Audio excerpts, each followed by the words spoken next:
Hey, how's it going, guys? So I'm thinking that instead of reacting to every single Geography Now episode, because there are tons, like as many countries as there are in the world, like 200 of them, I figured that I'm only going to be reacting to a couple for like each letter of the alphabet. Of course, I know that there isn't every country in the world that corresponds to a letter in the alphabet. For example, there is no country that begins with X and stuff like that. So I'm thinking of doing like a couple of countries that starts with each letter of the alphabet and work it out from there. I think that this will take around the same time as it did with my oversimplified video, so like 2 years, around approximately that time. So yeah, for my second entry, I'm going to be reacting to Geography Now, Australia. Let's get on with it. Alright everybody, let's just all get it off of our chests. Koalas and kangaroos, boomerangs, didgeridoos, Sydney, Melbourne, Uluru, crocodiles, cockadoos, everything that will kill you, shrimp on Barbies, that's not true, that Vegemite stuff that tastes like poo, coral reefs and platypuses, platypi, what's the plural of platypus? Alright, now let's actually learn By about the way, the freaking when I country. get to you, that's the video I'm going to be It's reacting time to. to learn geography now! Hey everybody, I'm your host Paul Barbato. Today's going to be Australia. You know the drill. Let's dissect the flag. The Australian flag has a blue field with a Union Jack on the upper hoist corner to represent that it was a former colony and a current Commonwealth of the United Kingdom, with a large star under it representing the Commonwealth, and the 5 stars on the right, the Alpha, Beta, Gamma, Delta, Epsilon Crucis, to the right representing the Southern Cross constellation. Alright, that was fun. Now let's discuss about the borders. Now, obviously, as an island nation, or rather large one, but still an island, Australia doesn't have any borders with any other nations, but that doesn't mean that Australia doesn't have some rather intriguing parameters. The country divides itself up in a rather intriguing way. Like the US, Australia has states, not provinces. There is a difference. 6 of them, and each one kind of has their own little flair and quirks, like Tasmania, known for being England, crazy. we Where have things get a little counties. interesting, though, are the territories. Australia has 3 domestic internal territories and 6 overseas territories. Technically 7 if you include the Australian Antarctic territory, even though the Antarctic Treaty kind of bans anybody from claiming Antarctic soil as their own, which we will find out in future episodes that a lot of countries do a wonderful job at ignoring. The 3 internal territories are Northern Territory, Capital Territory, which is basically just the capital city of Canberra and some extra space around it, and the confusing little tyke Jervis Bay Territory. Jervis Bay was bought and developed to give the inland capital Canberra access to the sea, and eventually Jervis Bay split from the capital. However, it's still counted as part of the capital in elections. It's a little confusing, even though it really doesn't have much going for it, except for a small navy base and beaches that it kind of took from other neighboring towns. The most dramatic border area, though, would have to be the middle of Australia. For years, this slab of land didn't exactly quite know how to distinguish itself and has gone through 4 transitions in the past century. First, it was Wow, all that's a whole South Australia, transitions. which didn't quite make sense because parts of it touched the northern parts of Australia, so it split And it into was in 2, the center. 1 state and 1 territory. Then for 4 years, it became South Australia and 2 territories, the new one being called Central Australian Territory. Then finally it changed You know, its that mind makes and went sense. back to being Northern Territory. Central Australia is kind of like your girlfriend at a restaurant. What do you want?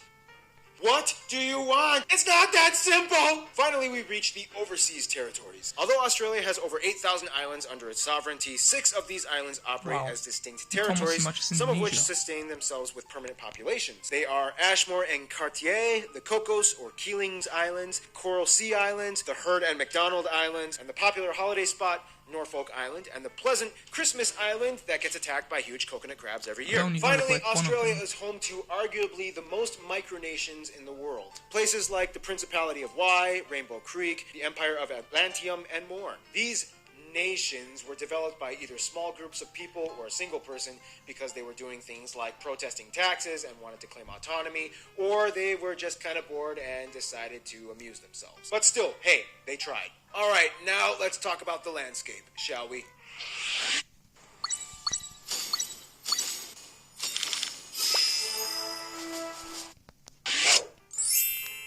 Okay, not all of Australia is a desert, okay? Only about 35%.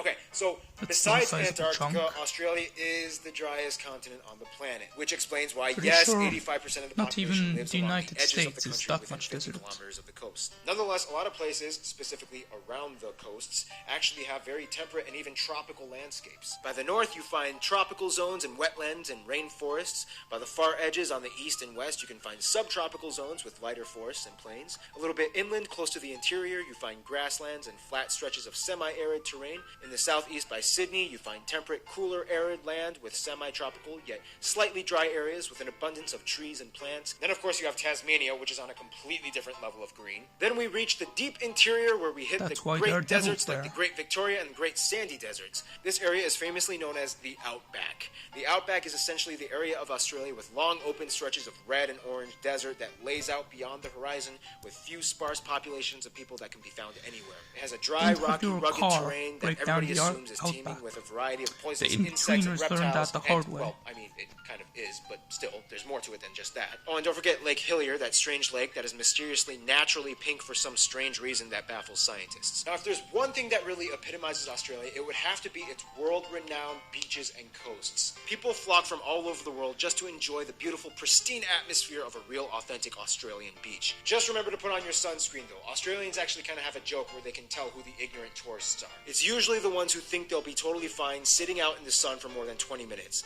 Skin cancer rates are actually exceptionally high in Australia, and the population has acknowledged the precautions that they need to take. Now, we all know that Australia is home to some of the most unique and curiously distinct animal species in the world not found anywhere else. However, Australia is also known as the home of many feral species. Australia has over 50 invasive species that were brought over to the land from areas mostly in Europe, and over the course of nearly 1.5 centuries have bred and spread like wildfire all over the country. Bet you Animals regret like the that now, European don't you? rabbit, red fox, water buffaloes, goats, pigs, even camels, and worst of all, the famous What are camels cane doing in toad. They've all Australia? gone wild and have cost the Australian government billions of dollars in environmental damages and maintenance. Yeah, I don't really know how to transition into the demographics from this part, so here's demographics.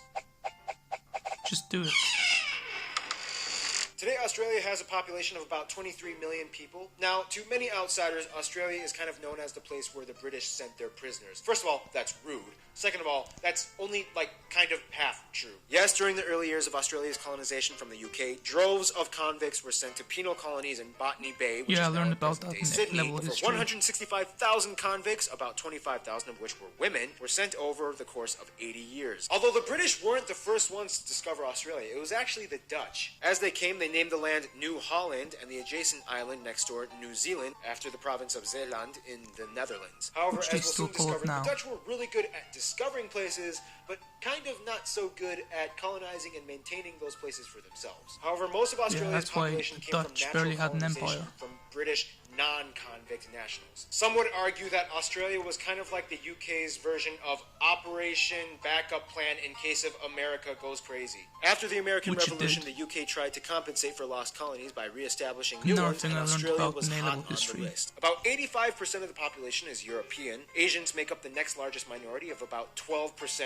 mostly coming from China and India and other Southeast Asian countries like Vietnam and the Philippines. And by the Yeah, way, because yes, Australia is Australia surrounded does have by black Asian people, countries. not many, but before the Federation began, Africans, mostly from sub-Saharan countries like South Africa, Mauritius, Zimbabwe, and Sudan, have historically resided in Australia. It wasn't until the 60s when African assistance programs allowed many Africans to study and eventually move to Australia. Today, they make up about 1% of the population. One demographic of people that commonly gets overlooked, though, would have to be the native Australians, commonly known as the Aborigines, which make up about 3% of the population. Aborigines are a very unique and distinct people group that come from hundreds of different tribes, each with their own language and dialect, spread throughout the north, south, and central regions. Today, Aboriginal rights are a huge hot-button topic in Australian legislation, and about 22% of the land of northern Australia is Aboriginal-owned. In 2013, Aboriginal groups actually banded together and decided to kind of make their own little state called the Murruwarri Republic, independent from Australia. The Australian government, though, doesn't really recognize this claim. It just kind of brushes it off with a meh,